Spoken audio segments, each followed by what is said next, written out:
এই নিয়ে আলোচনার জন্য আমাদের সঙ্গে যুক্ত হয়েছেন তথ্য যোগাযোগ প্রযুক্তি বিশেষজ্ঞ সুমন আহমেদ সাবির। সুমন আহমেদ সাবির, আপনাকে সময়ের বাণিজ্যে স্বাগত।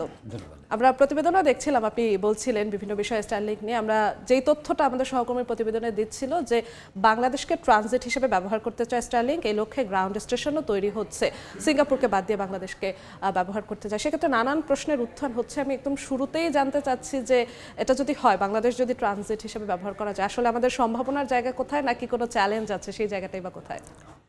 দেখুন, ইন্টারনেট পুরো চলেই হচ্ছে বায়োল্যাটারাল এগ্রিমেন্টের ভিতরে এবং একজন আরেকজনের ট্রানজিট হিসেবে ব্যবহৃত হয় বলেই। ধরা যাক যে আজকে যদি স্টারলিংকের প্রেক্ষাপট সহজ করে বোঝানো যদি বলি যে এই মুহূর্তে ভুটান বা নেপালের মানুষ কীভাবে ইন্টারনেট পায়, তারা ফাইবার অপটিক কেবলের মাধ্যমে ভারতের সঙ্গে সংযুক্ত। পুরো ভারতের ভিতর দিয়ে ট্রাফিকটা এসে চেন্নাই কিংবা মুম্বাই দিয়ে সিঙ্গাপুর অথবা ইউরোপের দিকে তাদের ট্রাফিকটা যায় এবং সব দেশে তারা ইন্টারকানেক্ট করে। তো এই ক্ষেত্রে ভুটানের ট্রাফিক যখন ভারতের ভিতর দিয়ে যাচ্ছে, ভারত কিন্তু এই ট্রাফিকটা মনিটর করে না বা এই ট্রাফিকটাকে ফিল্টার করে না। ভারতের নিজস্ব ফিল্টারিংগুলো আছে, সেটা ভারতের জন্য প্রযোজ্য। এই ট্রাফিক যদি কিছু অংশ ভারতে ঢোকে, তখন কিন্তু এই নিয়মের ভিতরে পড়ছে, ভারতের নিয়মে পড়বে। কিন্তু যখন এটা আন্তর্জাতিক অঙ্গনে যাচ্ছে, তখন কিন্তু ফিল্টার করে না। ধরা যাক যে আপনি বাংলাদেশ থেকে মার্কিন যুক্তরাষ্ট্রের একটা ওয়েবসাইট, হার্ভার্ড ইউনিভার্সিটির ওয়েবসাইট আপনি ব্রাউজ করে যাচ্ছেন, ট্রাফিকটা কোন দিক দিয়ে যাবে? সাবমেরিন কেবল দিয়ে যাবে। গেলে সেটা বাংলাদেশ হয়ে চেন্নাই হয়ে মুম্বাই হয়ে করাচির পাশ দিয়ে মিডল ইস্ট হয়ে যাবে। তো যাওয়ার পথে যদি চেন্নাইতে ভারত মনে করে যে এটা আমি ফিল্টার করবো, তাহলে ভারতের আইনে কিছু অংশ বাদ পড়বে। এটা যদি ইউএতে যখন যাবে, ইউএ যদি তার আইনে ফিল্টার করে, তাহলে দেখবে যে হোয়াটসঅ্যাপ, অন্যান্য যত ওটিটি প্ল্যাটফর্মগুলো ভয়েস কল, ভিডিও কল বাদ হয়ে যাবে, কারণ তার দেশের নিয়ে ওটা ফিল্টার করে। কাজেই আন্তর্জাতিক যে ট্রাফিকগুলো যায়, এই ট্রাফিকগুলো কোনো দেশ ফিল্টার করে না। কাজেই বাংলাদেশকে যদি কোনো বা আজকে যদি ধরেন আমরা যদি সাবমেরিন কেবল দিই, যদি আমরা ল্যান্ড দিয়ে ভুটান থেকে ভারতের ভিতরে একটা ফাইবার নিয়ে বাংলাদেশে কানেক্ট করি এবং সেটা বাংলাদেশের সাবমেরিন কেবল দিয়ে ইন্টারনেটে যায়, এবং বাংলাদেশ যদি মনে করে নেপালের ট্রাফিক বাংলাদেশ বসে এখানে ফিল্টার করবে, মনিটর করবে, এটা ভুটান অ্যাকসেপ্ট করবে না। একই কথা প্রযোজ্য যখন বাংলাদেশ থেকে আমাদের ট্রাফিক যখন যাচ্ছে, CV4 আর CV5 যাই যাক না কেন, এটা কিন্তু চেন্নাই টাচ করে। অথবা ল্যান্ড দিয়ে যখন যাচ্ছে, তখন কিন্তু সেটা ভারতের পুরো কলকাতা দিয়ে, ভারতের ভেতর দিয়ে মুম্বাই বা চেন্নাই দিয়ে বেরোচ্ছে। কাজে আমার দেশের ট্রাফিকের উপরে ভারতের কোনো অধিকার নেই বা বিদেশের কোনো অধিকার নেই, সে ফিল্টার করে। সিঙ্গাপুরটা আমাদের রিজনাল হাব, সিঙ্গাপুর যদি তার ফিল্টারের রুল ওখানে অ্যাপ্লাই করে, তাহলে তার ইন্টারনেট থাকবে না। কাজে ট্রানজিট যখন আমরা ব্যবহার করছি একটা দেশকে অন্য কোনো দেশ, তখন সেই ট্রাফিকের উপরে ফিল্টার হয় না। তার অংশ যদি আমাদের দেশে প্রবেশ করে, তখন তা আমাদের দেশের সংস্কৃতি, আমাদের দেশের সরকারের নিয়ম বা সেই অনুযায়ী ফিল্টার হতে পারে। কাজে স্টারলিংক এখানে যেটা চেয়েছে, তারা ভুটান বা নেপাল বা অন্য পার্শ্ববর্তী দেশের ট্রাফিক, ল্যান্ডলক কান্ট্রি, যাদের ট্রাফিক যদি তারা বাংলাদেশে ডাউনলোড করে, তাদের জন্য কস্ট এফেক্টিভ এবং এই দেশের ল্যাটেন্সিগুলো ভালো। আমি এই মাস দুয়েক আগে ভুটানে গিয়েছিলাম একটা প্রোগ্রামে, সেখানে স্টারলিংক নিয়ে ব্যাপক আলোচনা, এবং তারা বলছে ল্যাটেন্সি অনেক হাই, কারণ ভুটানের ব্যাংক যদি তার এক ব্রাঞ্চ থেকে আরেক ব্রাঞ্চে স্টারলিংকে অপারেট করে, ল্যাটেন্সি অনেক হাই, প্রায় 60 মিলিসেকেন্ডের কাছে চলে যাচ্ছে, কারণ সিঙ্গাপুরে ঘুরে আসছে। এখন এটা যদি আজকে বাংলাদেশ থেকে হয়, তাহলে এটা নেমে আসবে 30 মিলিসেকেন্ডের কাছাকাছি। তো এটা ভুটানের গ্রাহকদের জন্য বোঝা যাচ্ছে ভুটান, নেপাল বা যেই সব কান্ট্রি আছে আমাদের আশেপাশের দেশে, আশেপাশে, তাদের আসলে অনেকটা উপকার হলো, তাদের ইন্টারনেট স্পিড বাড়লো। বাংলাদেশের আসলে সম্ভাবনার জায়গাটা কি? আমাদের জন্য এটা পিওরলি বিজনেস। আমরা আমাদের সাবমেরিন কেবলের ক্যাপাসিটি পড়ে আছে, আর দুটো সাবমেরিন কেবল আসছে। তো এই ক্যাপাসিটি আমরা যত বেশি বিক্রি করতে পারবো, যত বেশি ব্যবহার করতে পারবো, তত ভবিষ্যতে আরও বেশি কানেক্টিভিটি আমরা করতে পারবো। তো আমাদের দেশের জন্য এই সাবমেরিন কেবলগুলোকে ভায়াবল করতে গেলে, আমরা যদি আজকে ভুটানের স্টারলিংকের মাধ্যমে কথা হচ্ছে, আমি তো মনে করি ভবিষ্যতে এমন হওয়া উচিত যে ফাইবার অপটিক কেবল দিয়ে আমরা ভুটান বা নেপালকে সার্ভ করতে পারি। সিমিলারলি ইন্ডিয়ার যে 7 সিস্টার আছে আমাদের পাশে, এই বিরাট অঞ্চল কিন্তু ইন্টারনেট নিয়ে ভুগছে। তাদের ইন্টারনেট সার্ভিস আসতে গেলে চিকেন নেক ঘুরে যায়, এতে ল্যাটেন্সি অনেক বেড়ে যায়, প্রায় 30-40 মিলিসেকেন্ড বেড়ে যায়, এবং তা কস্টলি হয়। কিন্তু আমরা যদি CV4 বা 5 দিয়ে যদি তাদেরকে সার্ভ করতে পারি, বা নতুন সাবমেরিন কেবল যেটা আসছে সেটাতে যদি তাদেরকে সার্ভ করতে পারি, তাহলে কিন্তু এই অঞ্চলের মানুষ অনেক ভালো ইন্টারনেট সেবা পাবে। আর আমাদের জন্য এটা একটা বড় ব্যবসায়িক অপরচুনিটি। এখানে অনেকে এই নিরাপত্তা ঝুঁকির কথা তুলেছেন যে এই ট্রাফিকের আমাদের নিরাপত্তার কোনো সম্পর্ক নেই। আমরা মেয়ারলি একটা পাইপ প্রোভাইড করছি, যার ভিতর দিয়ে ভুটানের ট্রাফিক আমাদের ভিতর দিয়ে বাইরে চলে যাচ্ছে। তেল যদি মিডল ইস্ট থেকে এই আপনার ইরাক, সিরিয়ার ভেতর দিয়ে এসে টার্কিতে আসতে পারে, রাশিয়া থেকে এই যুদ্ধকালীন অবস্থায়ও গ্যাস ইউক্রেনের ভেতর দিয়ে সেটা ইউরোপে আসছে, আমরা সেখানে সামান্য ইন্টারনেট কানেক্টিভিটির ডাটা, যার সাথে আমাদের দেশের কোনো ইম্প্যাক্ট নেই। এবং এমন যদি হতো যে আমাদের ক্যাপাসিটি কম, তারা একটা ক্যাপাসিটি তাদেরকে দিয়ে দিচ্ছে বলে আমাদের ইন্টারনেট খারাপ হয়ে যাবে, তাও না, আমাদের পর্যাপ্ত ক্যাপাসিটি আছে যেটা আমরা ব্যবহার করতে পারছি না। তো তো সেই জায়গায় এটা আসলে বাংলাদেশের জন্য একটা ব্যবসায়িক সুযোগ, এবং ভবিষ্যতে যদি আমরা মনে করি যে আমাদের একটা রিজিওনাল ইন্টারনেট হাব হয়ে উঠতে চাই, এই স্বপ্ন যদি আমাদের থাকে, তাহলে কিন্তু আসলে এগুলোকে আমাদের ওপেন করতে হবে।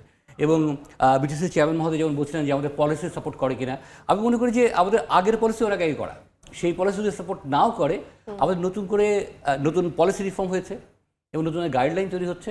আমার কাছে মনে হয় এখন এই বিষয়গুলোকে ভালো করে দেখা উচিত, যাতে ভবিষ্যতে আমাদের দেশের ইন্টারনেট সেবা, সেই সঙ্গে আমাদের রিজিওনাল ইন্টারনেট ডেভেলপমেন্টের ক্ষেত্রে বাংলাদেশ একটা ভালো রোল প্লে করতে পারে। তার জন্য আমাদের পলিসি বা গাইডলাইনকে রিফর্ম করা। আপনি নিরাপত্তা ঝুঁকির কথা বললেন, যে এই প্রশ্নটাই সব থেকে বেশি উঠছিল যবে থেকে আমরা দেখছিলাম যে ট্রানজিটের কথাটা আসছিল। আসলে আন্তর্জাতিক প্র্যাকটিস কি, মানে আদৌ কি কখনো এরকম হয়েছিল ডাটা ফিল্টারের বিষয়গুলো, যেসব দেশ দিয়ে আমাদের তথ্যগুলো যায় অন্যান্য দেশে, কখনো কি এমনটা ঘটে? আর দেখুন, অন্য কোনো দেশ চাইলে মনিটর করতে পারে, সেটা করে কি করে না এটা অনেক বেশি হয়তো করে, এটা প্রমাণ করার বিষয় স্বীকার করবে না, মনিটর হয়, ফিল্টার কি কিন্তু হয়? ফিল্টার কেউ করবে না। ফিল্টার যদি করে, সঙ্গে সঙ্গে এটা একটা আন্তর্জাতিক আইনের ব্যত্যয় ঘটবে, যে আমার ট্রাফিক তোমাদের দেশে যাচ্ছে বলে, এখন আমার কন্টেনার তো বিভিন্ন দেশের পোর্ট ঘুরে ঘুরে আসে, এখন যদি মনে করে প্রত্যেকে যদি মনে করে যে না আমার কন্টেনার খুলে খুলে দেখবে এর মধ্যে কী আছে, চাইলে কিছু জিনিস রেখে দেবে, তা তো পারে না সে করতে। তো সিমিলারলি ইন্টারনেট ডাটার ক্ষেত্রে যখন বিভিন্ন দেশ দিয়ে যাচ্ছে, এখানে কোনো দেশের ফিল্টারের কোনো সুযোগ নেই, এবং এটা যদি করে তাহলে আসলে ইন্টারনেট চলবে না। যদি কোনো দেশ ফিল্টার করার সুযোগটা পায়, তাহলে আসলে মানে কি হতে তাহলে পারে? আসলে সেই দেশকে বাদ দিয়ে মানুষ অন্য পথ দিয়ে যাবে, কারণ ইন্টারনেট এমন না যে ওই দেশের ভিতর দিয়ে যেতে হবে। আমরা যদি আমাদের পৃথিবীর অন্য প্রান্তে, যদি নর্থ আমেরিকা যেতে চাই, আমরা চাইলে ইন্ডিয়ান ওশান দিয়ে আটলান্টিক পার হয়ে যেতে পারি, আবার চাইলে প্যাসিফিক দিয়েও যেতে পারি। তো কোনো দেশ যদি এরকমভাবে অবস্থাকেও তৈরি করে, যেমন এখন একটা বড় চ্যালেঞ্জ হয়ে দাঁড়িয়েছে ইন্টারনেটের ক্ষেত্রে, যে এই সুয়েজ ক্যানাল এবং মেডিটেরিয়ান বেল্টের যে সাবমেরিন কেবলগুলো, এগুলো হুমকির মুখে পড়েছে এক ধরনের। তো সেটাকে কীভাবে এলিমিনেট করা যায় সেটা নিয়ে কিন্তু এখন কাজ চলছে। সৌদি আরব একটা বিরাট প্রজেক্ট নিয়েছে, যে $200 বিলিয়ন, যে সৌদি আরবের ভিতর দিয়ে তারা ফাইবার নিয়ে যাবে, যাতে ইন্টারনেটকে নিরবিচ্ছিন্ন রাখা যায়।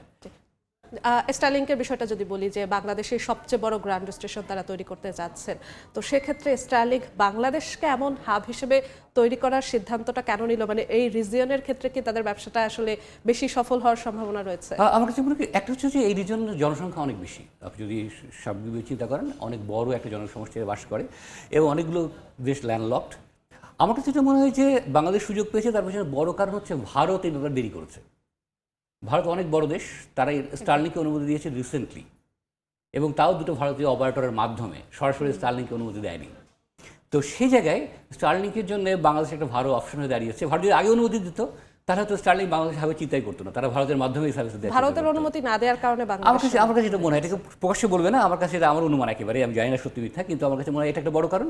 আর দ্বিতীয়ত, যদি ভারতের জন্য আলাদা করে বড় দেশ হলে পরেও বাংলাদেশ, নেপাল, ভুটান, আরও অনেকগুলো দেশগুলো আছে, পার্শ্ববর্তী দেশগুলো আছে, ইভেন মিয়ানমার, যেখানে হয়তো পলিটিক্যাল কারণে ওখানে স্টারলিংক কমফোর্টেবল না টু ক্রিয়েট গ্রাউন্ড স্টেশন। তো সেই জায়গায় তারা হয়তো বাংলাদেশকে এই জন্য বিবেচনা করেছে যে বাংলাদেশের মাধ্যমে গেলে সাবমেরিন কেবল কানেক্টিভিটি ভালো, এবং এই সবগুলো দেশের সঙ্গে স্যাটেলাইট ফুটপ্রিন্টটা তাদের খুব ভালো, সেই জন্য আমরা একটা সুবিধাজনক জায়গায় এই সুযোগটা পেয়েছি। জি, আপনি একজন তথ্য প্রযুক্তি বিশেষজ্ঞ, আপনি কিছুক্ষণ আগেও বলছিলেন যে আমরা একটা ভালো সুযোগ পেয়েছি। এখন পর্যন্ত নিয়ন্ত্রক সংস্থা ভাবেনি, তারা যেমনটা বলছিলেন আমাদের প্রতিবেদনে, যে তারা অনুমোদন দেবে কি দেবে না।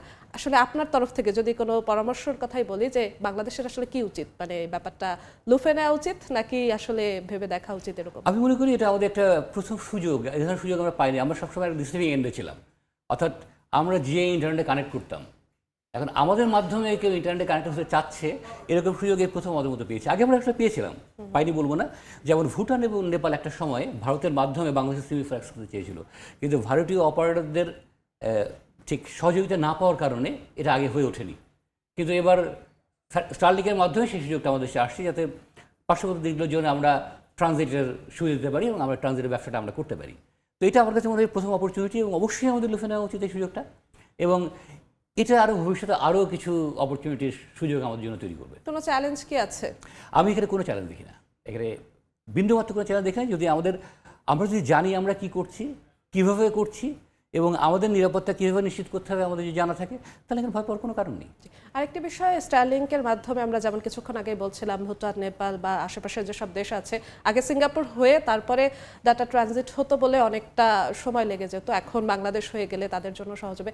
বাংলাদেশে স্টারলিংক যাত্রা শুরু করছে, বাংলাদেশের যেসব গ্রাহক আছে তাদের জন্য আসলে কিভাবে স্মুথ হবে এই প্রক্রিয়ার মধ্যে? কি বাংলাদেশের জন্য কোনো সুফল আছে গ্রাহক? বাংলাদেশে যেহেতু গ্রাউন্ড স্টেশন, কাজেই বাংলাদেশের গ্রাহকদের কিন্তু এটা অলমোস্ট লোকাল, অর্থাৎ যে আমাদের দুজন স্টারলিং গ্রাহক বা দুই জায়গা থেকে দেশের দুই প্রান্ত থেকে তারা কমিউনিকেট করে, তাহলে কিন্তু সেই ট্রাফিক সরাসরি স্যাটেলাইট হয়ে বাংলাদেশে নেমে আবার বাংলাদেশ থেকে ডেলিভারি করছে। তো ল্যাটেন্সি অনেক কম হবে এবং কোয়ালিটি অফ সার্ভিস অনেক ভালো হবে যদি এটা বাংলাদেশের গ্রাউন্ড স্টেশন না হয় সিঙ্গাপুর বা অন্য দেশের গ্রাউন্ড স্টেশন ব্যবহার করতাম। সেই দিক থেকে ভালো জায়গা আছে। দ্বিতীয়ত স্টারলিংক আরেকটা যেটা কাজ করেছে সেটা বাংলাদেশের ইন্টারনেট এক্সচেঞ্জ পয়েন্টের সঙ্গে কানেক্ট করেছে।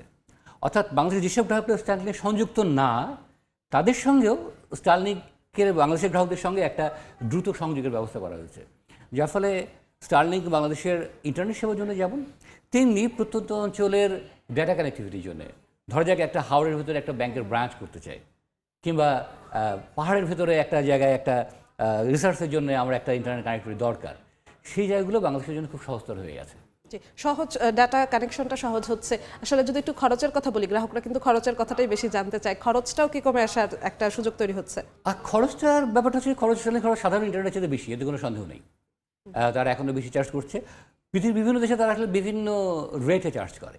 আমাদের দেশের খরচ উন্নত বিশ্বের তুলনায় কম, কিন্তু আমাদের দেশের চেয়েও কম রেটে স্টারলিংক অন্য দেশে বিক্রি হচ্ছে, এরকম নজির আছে।